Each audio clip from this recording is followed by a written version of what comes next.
দুখ কৰোঁ কেতিয়া ৰাতি শুম নহয় টোপনি নাহে নানান চিন্তা আহে মানুহ সোনকালে যাম থাকিব ইচ্ছা নাই বাইদেউ মা শব্দটো মোৰ গাত বৰ অভিশাপ মই ল'ৰা ছোৱালী মা শব্দটো নেপালোঁ মাজতে আপুনি পঢ়িছিলে পৱন নেকি তেওঁ হয় পৱন তই কিয় মাতা নাই মই কিয় মাতা নাই নমস্কাৰ বৰ্তমান মই আছোঁ Pramod Talukdar memorial old age হোমত মই এটা ভিডিঅ'ত মোৰ যিটো বাৰ্থডে ভিডিঅ' আছিলে তাতে মই প্ৰমিছ কৰিছিলোঁ আইতাসকলক যে মই এটা ফাণ্ড ৰেইজ কৰিম আৰু আইতাহঁতক বহুত এখন গাড়ীৰ দৰকাৰ হৈ আছে সেইকাৰণে ফাণ্ড ৰেইজ কৰিম বুলি ভাবিলোঁ এতিয়া মই আহিছোঁ সকলোবোৰ আইতা ভিতৰত আছে আৰু এই ভিডিঅ'টোৰ জৰিয়তে আইতাসকলৰ জীৱনৰ কাহিনী যি হৈ গ'ল বা ইয়াতে কিয় আহিবলগীয়া হ'ল সেই সকলোবোৰ কথা মই সুধিম আৰু আপোনালোকক দেখাম তো প্ৰথমে আমি ষ্টাৰ্ট কৰোঁ আমাৰ 106 বছৰীয়া আইতাৰ জীৱনৰ কাহিনীলৈ আপোনাৰ বিষয়ে অলপ কওকচোন বোলে তুমি গান গাবা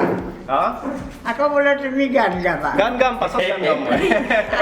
গান গাম পাছত গান গাম আগতে আপোনাৰ জীৱনৰ কাহিনীটো শুনি লওঁ মোৰ জীৱনৰ কাহিনীটো শুনি কি কৰিবা নাই বহুত মানুহ উৎসাহিত হ'ব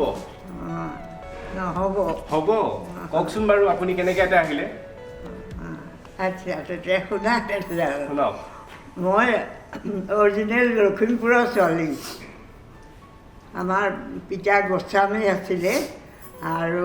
মাজুলীত আমাৰ সত্ৰ আছিলে মোৰ তেতিয়া 12 বছৰ কি 13 বছৰমান হ'ব বাল্য বিয়া দিয়া নহয় আমাক তেনেকুৱা বয়সৰ তেনেকুৱা বয়সত 4টা ল'ৰা ছোৱালী দুটা ল'ৰা আৰু 2জনী ছোৱালী মোৰ তাহাঁতক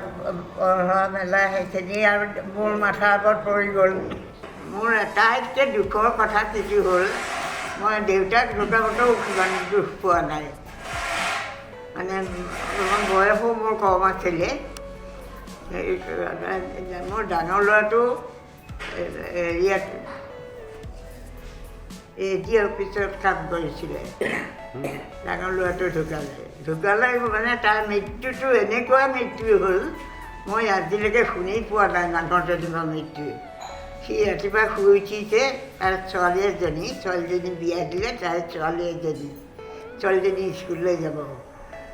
তাৰপিছত আহি পেলাই ইয়াত আছিলে সি তাৰপিছত ছোৱালীজনীক স্কুলত থৈ আহিবগৈ লাগিব সি উঠিলে মুখ চুখ ধুলে দুই তাইক স্কুলত থৈ আহিলে আহি ঘৰ পালে ঘৈণীয়েকক ক'লে বোলে হেৰি মই একো নাখাওঁ দেই মোৰ গাটো ভাল লগা নাই মই বিচনাত পৰোঁ বোলে আপুনি বিচনাত পৰোঁতে মই ভালকৈ চাহ টপা কৰোঁ এইবুলি ঘৈণীয়েকে চাহ কৰি লৈ গৈছে নাই তাৰ মৃত্যু তেনেকুৱা এই যে চলি আছোঁ আৰু ছোৱালী ইজনী দিছোঁ সিজনী দিছোঁ ধৰি লোৱা তোমালোকৰ নিচিনা এটা ল'ৰা ভৰিটোও ধৰিছোঁ গৃহস্থ মৰাৰ পিছত মানুহৰ কেনেকুৱা হয় অৱস্থা সেইখিনি এতিয়া মই তোমাক বুজাব নোৱাৰোঁ গম পাইছানে তাৰপিছত আৰু এতিয়া হ'ল কি ভাবিলোঁ ডাঙৰ ল'ৰাটো মৰাৰ পিছত মোৰ একদম মই নিজে মৰা নিচিনা পাই গৈছোঁ তাৰমানে মৃত্যুটো বেলেগ হ'ল নহয় তেতিয়া মই কি কৰোঁ কি বুজিলোঁ এইবিলাক চিন্তা কৰি থাকোঁ কৰি সৰু ল'ৰাটোক ক'লোঁ আমাৰ ইয়াত আশ্ৰম নাইনে বোলে আছে কেইবাখনো আছে কেলৈ বোলো নহয় মোৰ আশ্ৰমলৈ যাব মন গৈছে বোলে তুমি পাৰিবা আশ্ৰমত থাকিব বোলো কিয় নোৱাৰিম বোলে নহয় মই মানে আমাৰ ব্ৰাহ্মণৰ বিধৱাবিলাকে মাছ মাংস নাখায় নহয় খোৱা বোৱা ইত্যাদি দিগদাৰ হ'ব বোলো সেইবিলাক মই ঠিক কৰি ল'লোঁ এই বুলি মই ইয়াত আছিলে সেইখন আশ্ৰমলৈ আহিলোঁ আহি তাত 2 মাহ নে 3 মাহ থাকিলোঁ দিগদাৰী পালোঁ অলপমান এইবিলাক ভাল নালাগে পেলাই মই ল'ৰাক ক'লোঁ আৰু আশ্ৰম নাইনে বোলে আছে ভাল ল'ৰা ছোৱালীয়ে বোলে এখন আশ্ৰম খুলিছে বৰ সুন্দৰ মই মানুহে কোৱা শুনিছোঁ তই গৈ পেলাই চাই আহিবিচোন মই সেইখন আশ্ৰমলৈকে যাওঁ সেইদেৱী এইবিলাকৰ আশ্ৰমখন জ্যোতিনগৰ নে ক'ত আছিলে তালৈ আহিলোঁ তালৈ আহি পেলাই তাৰপৰা আকৌ ইয়ালৈ আহিছে আছোঁ আৰু যে আৰু মই মোৰ জীৱনত বহুতে যোগ কৰিছে মোৰ পিছত মই এইবিলাক আজিহে তোমাৰ আগত কৈছোঁ, মই নকওঁ মানুহৰ আগত। আৰু মানুহক দেখুৱাই দুখো নকৰোঁ। দুখ কৰোঁ কেতিয়া, ৰাতি শুম নহয়, টোপনি নাহে, নানান চিন্তা আহে, এই কেতিয়া দুখ আহে।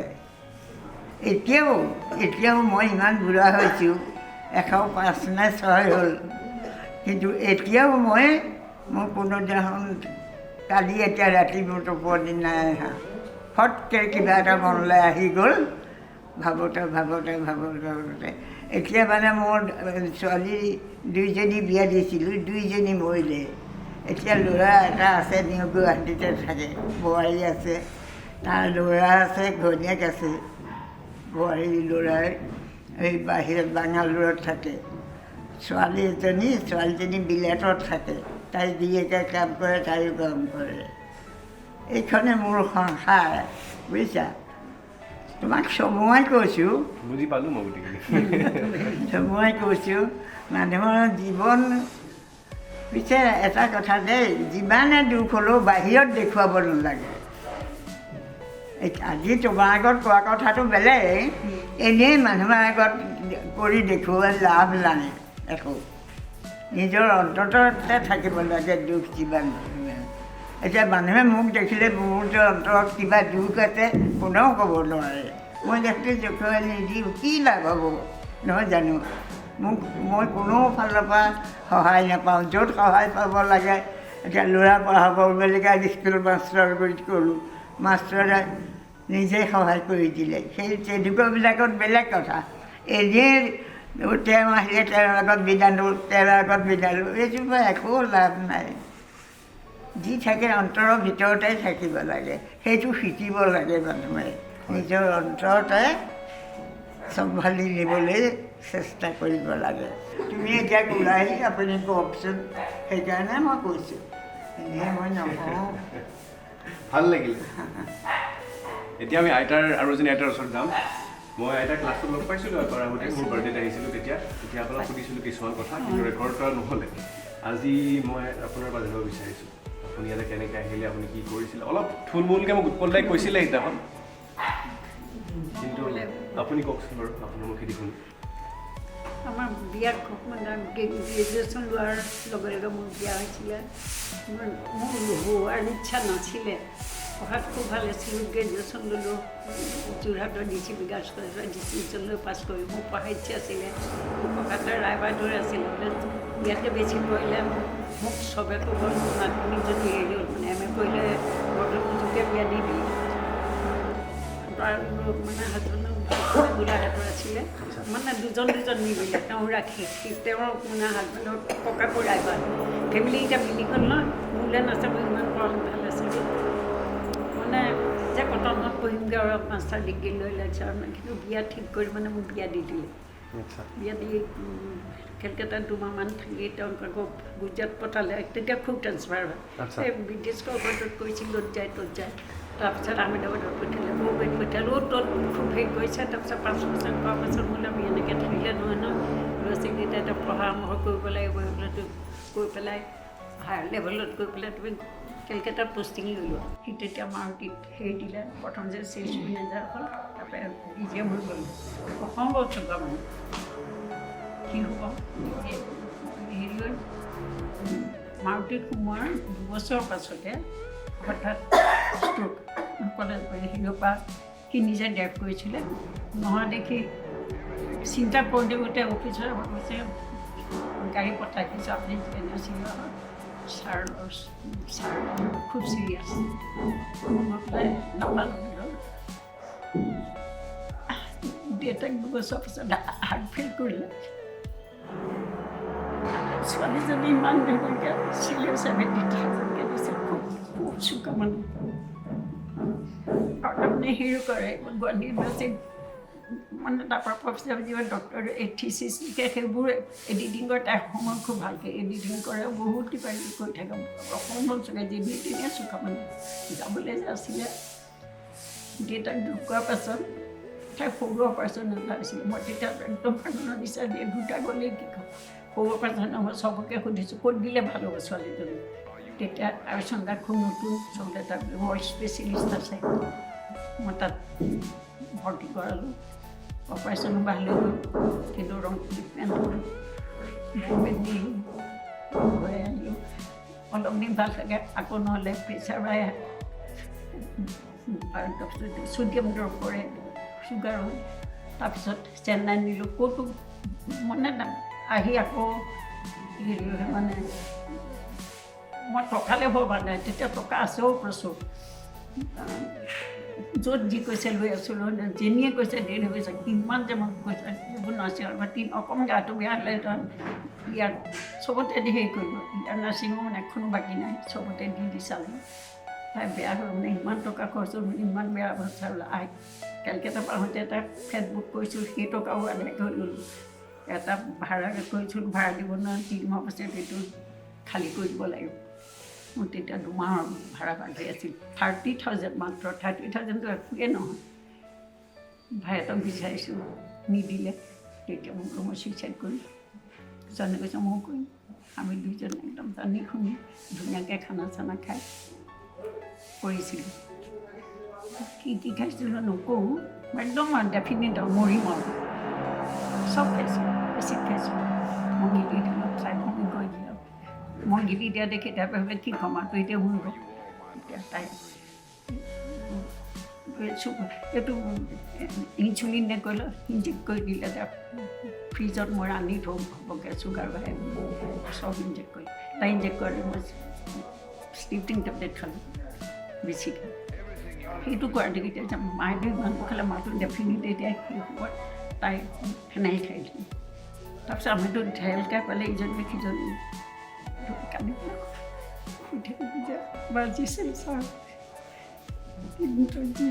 মই কষ্ট পাবলৈ আছিল বিৰাট কষ্ট খুব কষ্ট আছে ইহঁতৰ মানুহে দে একমাত্ৰ উপল আৰু কৃষ্ণ মুখতে যা মই খুব শান্তি পাওঁ কিন্তু মানুহে যেতিয়া মোক কথা শুনাই কিনো শিকালে মইনো শিকাবলৈ পালে ক'তো মই শিকিবলৈ চান্সে নাপাওঁ ওপৰৰ পৰা টকা পইচা মোৰ লগত থাকে এওঁ চম্ভালে মাক গৈ চাৰ্জ ল'বলৈ মনছিল খুব কষ্ট পাইছে একদম ভাবি মানুহ সোনকালে যাম থাকিব ইচ্ছা নাই বাইদেউ একচুৱেলি আপোনালোকে দেখিছে আমি কেতিয়াবা বেলেগৰ দুখ দেখি ভাবোঁ যে আমি কওঁ যে আমি বুজি পাইছোঁ বুলি কিন্তু যিজন মানুহৰ লাইফত হৈ যায় তেখেতে বুজি পায় বেলেগে কোনো বুজি নাপায় এতিয়া ময়ো ক'ব পাৰোঁ যে মই বুজি পাইছোঁ বুলি কিন্তু একচুৱেলি মই বুজি নাপাম মাজতে আপুনি পঢ়িছিলে পৱন নেকি হয় পৱন তই কিয় মাতা নাই তই কিয় মাতা নাই অঁ পৱন নহয় মোৰ নাম বংকিম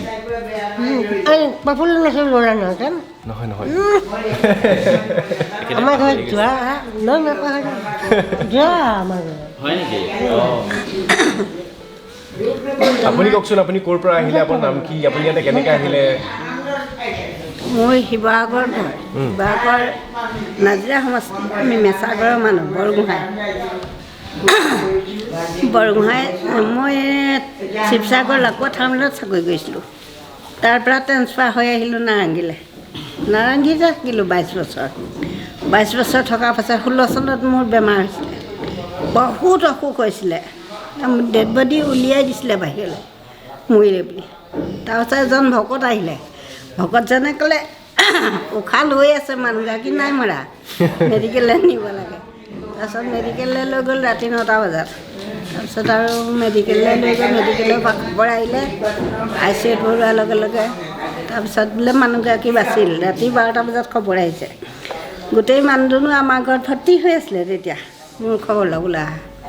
আৰু আমাৰ SB কলনীত মোক চবে খুব ভাল পায় খুব মৰম কৰে বিৰাট মৰমীয়াল মই সেইখিনি ৰাইজৰ ভিতৰত সেই ৰাইজৰ ভিতৰত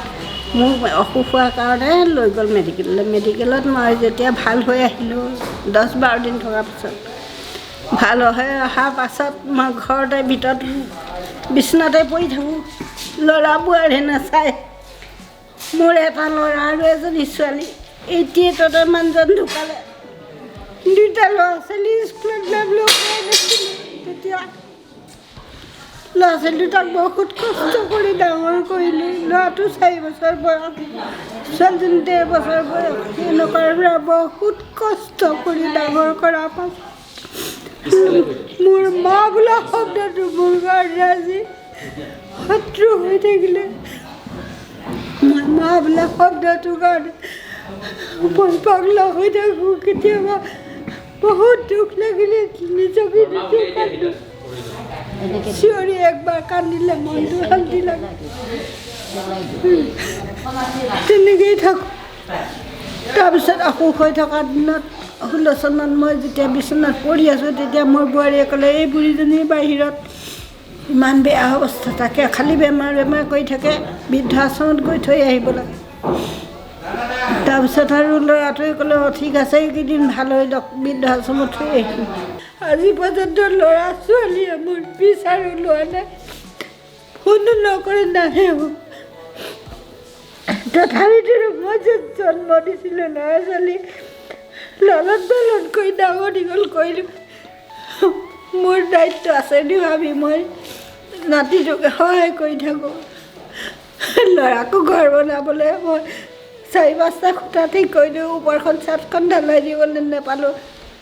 নেপাই দেখিলোঁ যে মোৰ ভৰি ভগা লাখুটি লৈ মই অকলে কেনেকৈ থাকিম কেনেকৈ কি কৰিম বৃদ্ধাশ্ৰমলৈ সেইকাৰণে গুচি আহিলোঁ আজি আহি বৃদ্ধাশ্ৰম পালোহি মনত দুখ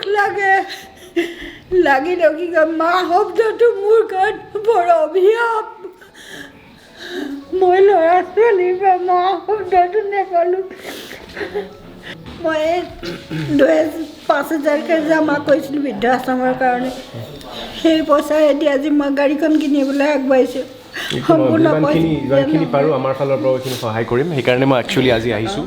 আজিৰ এই ভিডিঅ'টোৰ জৰিয়তে মই কেম্পেইনটো ষ্টাৰ্ট কৰিবলৈ এই কেম্পেইনটো এইকাৰণে কৰিছোঁ যে আইতাসকলক এখন গাড়ীৰ দৰকাৰ হৈছে যদি কেতিয়াবা কিবা ইমাৰ্জেঞ্চি হৈ যায় ৰাতি নিবলৈও গাড়ীখন নাই সেইকাৰণে আপোনালোকে হয়তো বুজি পাইছে যে এইটো কোনো গভৰ্ণমেণ্ট ফাণ্ডিং এইটো NGO নহয় নিজেই যিখিনি কৰি আছে নিজেই কৰিছে আৰু আপোনালোকে যিমানখিনি পাৰে মই ডেছক্ৰিপশ্যন বক্সত এটা ইয়াৰে যোনটো অৰ্গেনাইজেশ্যনৰ বেংক একাউণ্ট সেইটোৰ ডিটেইলছ দিম আপোনালোকে যিমানখিনি আপোনালোকৰ নিজৰ ফালৰ পৰা পাৰে হেল্প কৰিব গম পাইছে আইতাসকলৰ ষ্টৰী কি চলি আছে ইয়াতে গাড়ীখনৰ কাৰণে আপোনালোকৰ বহুত দিগদাৰ হৈছে এতিয়া কষ্ট হৈছে গাড়ীখনৰ কাৰণে তো আপোনালোক খালি মই ৰিকুৱেষ্ট কৰিছোঁ আৰু আইতাসকলেও ৰিকুৱেষ্ট কৰিছে যে যিমানখিনি হয় সেইখিনি আপোনালোকে সহায় কৰিব বুলি আমি আশা ৰাখিছোঁ আৰু লগতে বহুত ধন্যবাদ উৎপল দাই একচুৱেলি বহুত ভাল কাম কৰি আছে উৎপল দাই ইনিচিয়েটিভ কেনেকৈ একচুৱেলি ল'লা যে তুমি এনেকুৱা এটা বস্তু কেতিয়া ষ্টাৰ্ট কৰিছিলা একচুৱেলি ভাবা অঁ আইতা কেইখনে স্পেণ্ড কৰিছা বহুত টকা লাগে 4-9 বছৰ হ'ল 9.5 বছৰ হয় এইটো একচুৱেলি থট আহিল কেনেকৈ তোমাৰ মা দেউতা গভৰ্ণমেণ্ট সুধিব বিচাৰিছোঁ মোৰ দেউতা সৰুতে ঢুকাইছে আৰু মায়ে বহুত কষ্ট কৰি তেতিয়া আমি গাঁৱৰ পৰা মোৰ ঘৰ তামোলপুৰৰ পৰা গুৱাহাটীত আহিলোঁ মায়ে মানে চাকৰি পালে পোষ্ট অফিচত মোৰ দেউতা 4 বছৰতে ঢুকাইছে তো মায়ে বহুত কষ্ট কৰিছে আৰু সেই কষ্ট মই মাক ভগৱান বুলি ভাবোঁ আচলতে আমি মন্দিৰতো যাওঁ কিন্তু মন্দিৰত বহুত প্ৰাৰ্থনা কৰোঁ শিল এটাৰো প্ৰাৰ্থনা কৰোঁ তাতে গাখীৰ ঢালোঁ কিন্তু মাক দেউতাক আচলতে জীৱন্ত ভগৱান হয় তেওঁলোককে মানে মানুহে সেৱা নকৰে মই কিন্তু প্ৰতিদিনে গা ধুই সৰুৰ পৰাই সেৱা কৰোঁ তো এনেকৈ তাৰপিছত মই ভাৱ হ'ল যে আমি এনেকুৱা যিসকল মানুহ আছে ৰাস্তাত তেওঁলোকৰ কাৰণে কিবা এটা কৰিব পাৰোঁ নেকি চ' তেতিয়া অল্ড এজ হোম এখন খুলিলোঁ এজন ককাক লৈ আৰু এতিয়া মই দুখন চাই আছোঁ এখন Sonapur government old age home আৰু এইখন তাতে 50গৰাকী আছে ইয়াতে বৰ্তমান 35 আছে আৰু ৰুম বনাই আছে হ'লে আৰু অলপ হ'ব আৰু 50গৰাকীৰ কাৰণে এয়া কেম্পেইনটোৰ কথাটো ক'লোৱে আৰু সকলোকে যিমানসকল ভিউৱাৰ্ছ নতুন জেনেৰেশ্যন চাই আছে সকলোকে কওঁ যে মাক দেউতাকক কেতিয়াও অৱহেলা কৰিব নালাগে কেতিয়াও পাহৰিব নালাগে এটা মা শব্দ শুনিবৰ কাৰণে এখেতে এতিয়া ৰখি আছে তো please do take care of your parents do take care of your grandparents just give them what they deserve আৰু তেখেতসকলৰ বাহিৰে আই ডোণ্ট থিংক চ' আপুনি যদি মাক দেউতাকক অৱহেলা কৰি পেলাই ভগৱানক বিচাৰি পেলাই মন্দিৰত যায় it's not worth it so' thank you very much আশা কৰোঁ আপোনালোকে এই কেম্পেইনটোত অলপমান সহায় কৰিব জয় অসম আৰু এটা কিবা ক'ব থেংক ইউ ধন্যবাদ দিছোঁ মানে মোক কিয় ধন্যবাদ ক'ব লাগে আপোনাৰ ল'ৰাৰ নিচিনা